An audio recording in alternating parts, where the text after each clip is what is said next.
Bonsoir, mesdames et messieurs.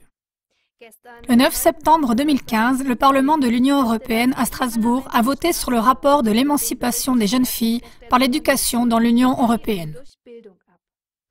On l'appelle aussi plus simplement le rapport Rodriguez, du nom de son initiatrice Liliana Rodriguez.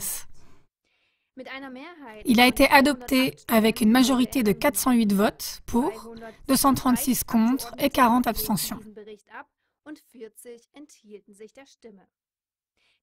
Le rapport exige la prise d'influence par l'éducation afin de provoquer un changement dans la société.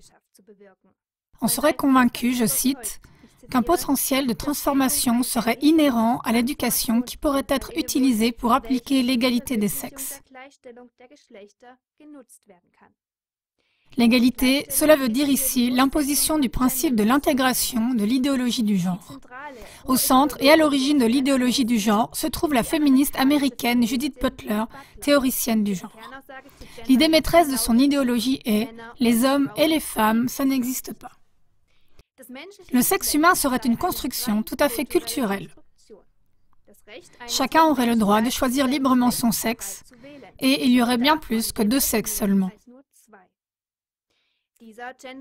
Au travers de cette idéologie du genre, on introduit dans la politique des changements révolutionnaires sans demander l'avis des gens. Le rapport Rodriguez préconise, je cite, qu'on doit porter une attention particulière à l'égalité des sexes sous tous ses aspects dans les programmes scolaires, dans les buts de développement et d'apprentissage dans les matières, les programmes et les objectifs des cours. L'exigence centrale dans ce rapport est, je cite encore, de rendre obligatoire la participation à une éducation sexuelle appropriée à l'âge et dans le cadre du programme scolaire pour tous les élèves de l'école primaire et secondaire. Cela veut dire éducation sexuelle obligatoire à partir du cours préparatoire. Il est fortement exigé d'intégrer de plus en plus des informations objectives sur les sujets du LGBTI dans les programmes scolaires.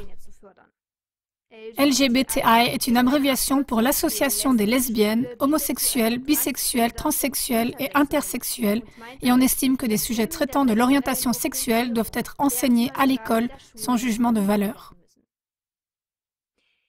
En outre, ce rapport exige, je continue à citer, que les progrès réalisés suite à l'application des mesures politiques d'égalité dans les établissements doivent être contrôlés et évalués par des institutions indépendantes.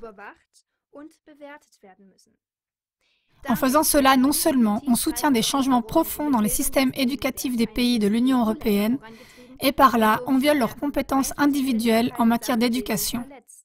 Mais d'autre part, ces mesures constituent une violation des droits des parents en intervenant dans le domaine personnel de l'éducation parentale. C'est de cela que le député européen Georg Mayer fait la critique.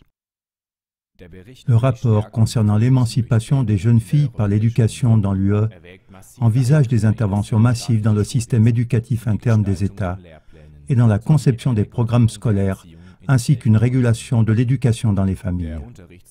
Dès la maternelle, l'enseignement doit traiter de tous les comportements sexuels. Il semble que sous couvert de la diversité, il n'y ait plus de tabou pour les pédagogues sexuels. Des pédagogues sexuels importants exigent des articles de sex shop à l'école primaire, le fouet à lanière de cuir dans les cours d'éducation sexuelle, le coït anal et oral, la fellation et différentes versions de sexe en groupe doivent être traitées à l'école.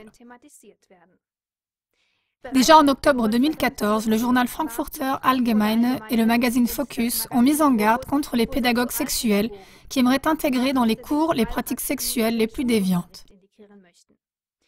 Dans le manuel pour les instituteurs Instruction d'application des directives cadres pour l'éducation sexuelle en Hesse, le professeur Hans-Jochen Gamm, décédé en 2011, a écrit « Nous avons besoin de la stimulation sexuelle des élèves pour faire la restructuration sociale de la société et pour éliminer radicalement l'obéissance à l'autorité, ainsi que l'amour des enfants pour leurs parents. » Et Sigmund Freud a averti « Les enfants qu'on a stimulés sexuellement ne seront plus capables d'être éduqués. » Par conséquent, cette éducation sexuelle de l'idéologie du genre s'avère être un instrument pour monter les enfants contre leurs parents. On provoque ainsi une déstabilisation et une destruction des familles et par conséquent de toute la société. Comme le montre le documentaire « La guerre par instrumentalisation », ces bouleversements ont pour but une seule chose, établir une dictature mondiale unique. À ce sujet encore, une dernière citation du multimilliardaire Nicholas Rockefeller. Le féminisme est notre invention pour deux raisons. Autrefois, seulement la moitié de la population payait des impôts. À présent, presque tout le monde en paye parce que les femmes travaillent. De plus, de cette façon, la famille a été détruite. Et ainsi, nous avons reçu l'autorité sur les enfants. Ils sont sous notre contrôle avec nos médias et on leur fait ingurgiter notre message. Ils ne se trouvent plus sous l'influence de la famille intacte. En montant les femmes contre les hommes et en détruisant le couple et la communauté de la famille, nous avons créé une société cassée d'égoïstes, qui travaillent, consomment, qui sont de cette façon nos esclaves et qui trouvent même cela très bien. Je vous dis au revoir pour aujourd'hui. Bonne soirée.